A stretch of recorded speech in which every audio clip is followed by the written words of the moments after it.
Hey guys, so it is Friday night. Leighton is asleep. His daddy's watching TV, and you might be hearing the TV going in the background because I am watching the election results. But I just finished a 37-minute workout, and I did my 50 squats.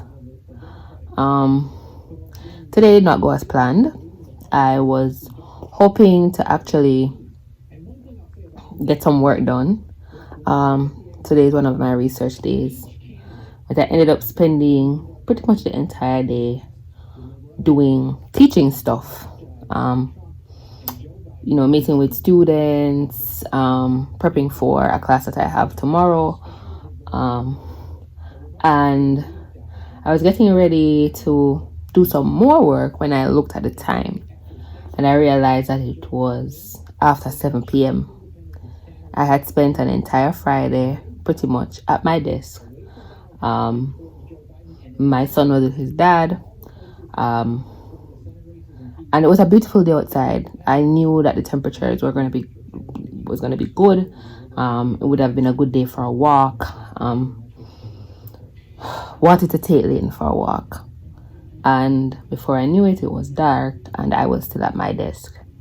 And although what I wanted to do, in terms of work, I was going to miss a deadline, I also knew that the timeline that I was given to complete the task was not necessarily a reasonable timeline. And so, at the time that I looked up and looked at the time, I heard Leighton crying, and I immediately was like, you know what? Bump this. Shut down the computer, go upstairs, attend to your son, spend a little time with your husband, do family today, because my husband will be working all weekend. We won't have this kind of time.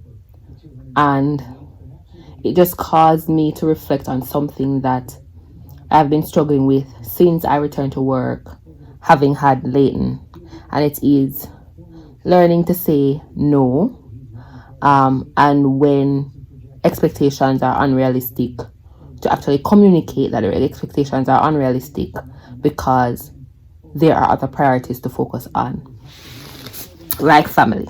Half of my head cut off, but whatever. As working women, a lot of times when we have children, we are still trying to prove that we can do it all and we can do everything, and having a child hasn't changed anything. But the truth is, having a child has changed some things. And for me, what I've realized is that having a child has changed my priorities. Family has to come first.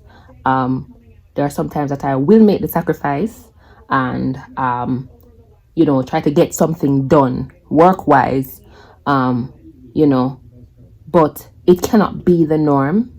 I can't sacrifice these moments when my son starts to do literal somersaults when he sees me. Even though we're in the same house, I'm just in a different space working because he is so happy. Or he refuses to eat, or refuses to sleep, or refuses to calm down because he misses his mommy, and that is how he's going to express himself. So I understand, and I'm understanding even better now what choices I'm going to have to make. And when it comes to putting family first, I'm going to have to put family first. One of the other things that has struggled so far in this semester is my exercise, right? I started out well, and I had been pretty consistent for the entire time since I've been able to start working out postpartum. But I found myself getting up in the morning, making a cup of coffee, getting in front of the computer, not moving from there unless I had to feed Leighton or cook dinner, or take a shower to get ready for another class or another meeting or something like that. And it just became the norm for me not to do any exercise at all.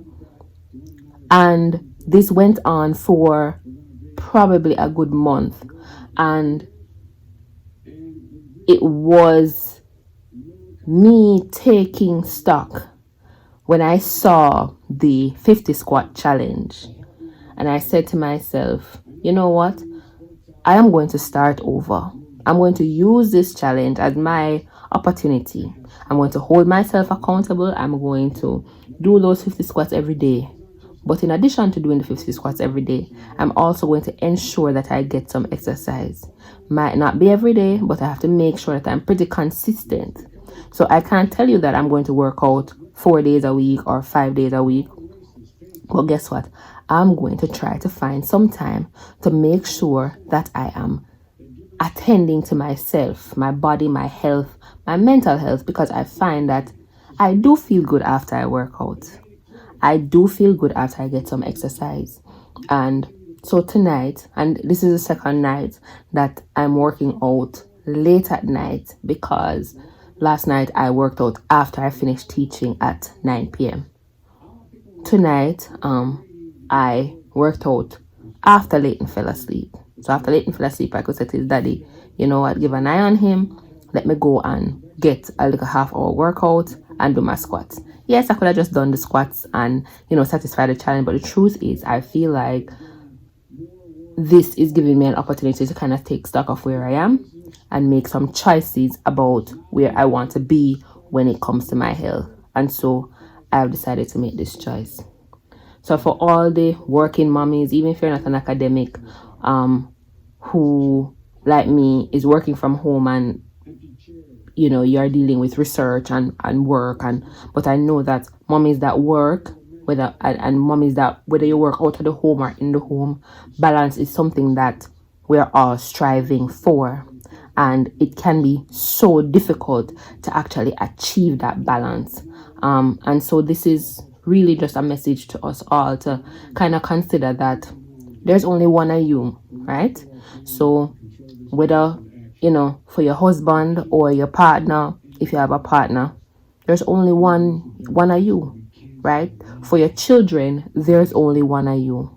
And if you allow, for example, work to be the death of you, the truth is work is never going to end. And if you drop down dead, that's what my family would tell me. If you drop down dead tomorrow, they're going to find somebody to replace you. And you have to treat yourself as irreplaceable, because you're the only person, your kids are the only person that you're irreplaceable to. All right? In every other situation, especially at work, they might not be able to find another you, but rest assured your seat will be filled. So anyways, later on a Friday night, about to go take a shower and hopefully spend some time with hubby. We both have busy days tomorrow. But Cisneline, your Jamaican scholar, saying, walk good and take care of you.